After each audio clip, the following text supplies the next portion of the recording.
We left the doctor's office in Beaumont, and I remember just getting in the car with Brendan and just crying. At a 20-week anatomy scan scheduled during their pregnancy, Tegan and Brendan VonBerg learned their daughter could have heart complications. I wanted to know, is it my fault? Is it something I did? Is it my body? There was just so much left unanswered. The VonBergs were sent to Texas Children's Hospital, where doctors confirmed their daughter had a deformity with her heart. I think we just sat in the room dumbfounded. All of our dreams for her birth just were slowly picked apart by all the doctors.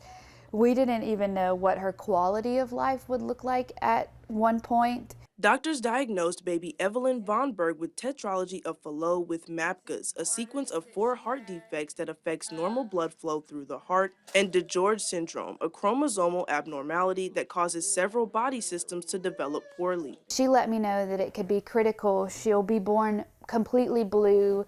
She'll need immediate oxygen and immediate intervention.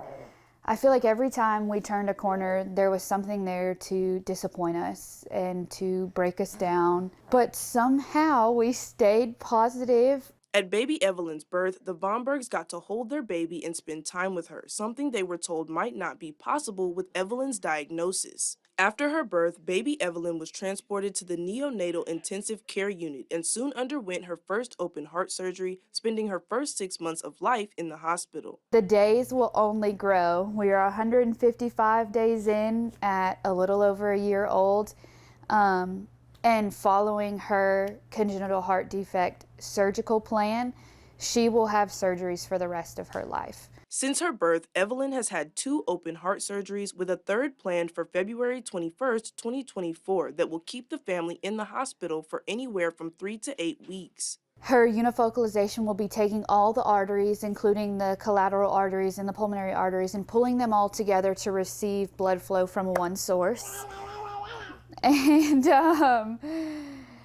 that'll be plus or minus the full repair. If they can fix the other defects in surgery Wednesday, they will, but if her heart and her body can't handle being under that long, they will have to do another open heart surgery down the line.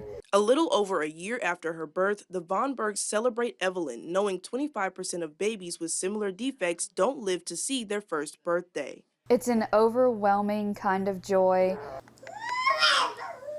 She makes noises, she wants to talk, she breathes room air, she doesn't need oxygen. She's full of joy and full of life. She's one of the happiest babies I know, and I think it's just a real true testament of what God has planned for her. Evelynn is expected to continue to have surgeries her entire life. With the month of February being American Heart Month, the VonBergs want to share Evelynn's story.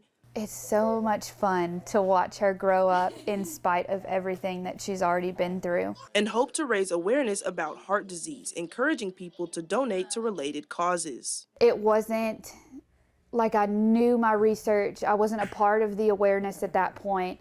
No one talks about it until it happens to you. And the more people that know and expand their knowledge on these things, maybe the less scary it'll be for the next person.